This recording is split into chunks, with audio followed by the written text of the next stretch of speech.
Now, a trade dispute between Brazil and the U.S. is brewing once again. Brazil claims that the recently signed U.S. Farm Bill gives unfair protection to American cotton producers. The World Trade Organization will be acting as a referee. Paulo Cabral has more.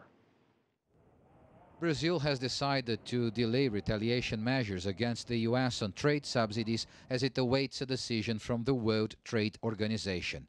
Recently, the government reopened a trade case with the WTO to examine the U.S. legislation that is supposed to fix the loopholes in farm subsidies ruled unfair by the organization before taking additional measures. Brazil is taking a cautious approach to avoid further damage to Brazil and U.S. relations.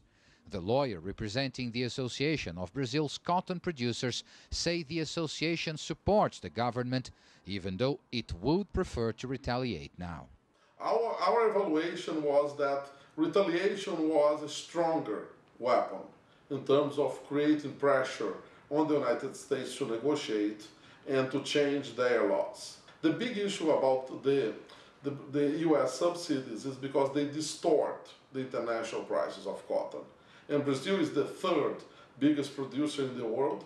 And Brazil is very interested, of course, on having a competitive price for cotton in the international market. The U.S.-Brazil Chamber of Commerce say this won't damage the relationship between the two countries. Both governments have made very clear that this is solely a trade issue and not a political issue, that this will not affect any political ties or diplomatic relations. Obviously, there's a lot of competition, but I think it's pretty clear to both sides that the more we collaborate, the more we work together, be it in any sector, the better it is for both countries, for the competitiveness of both countries.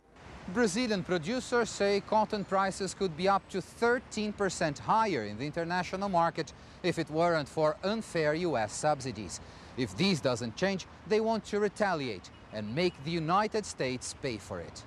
Paulo Cabral, CCTV, São Paulo.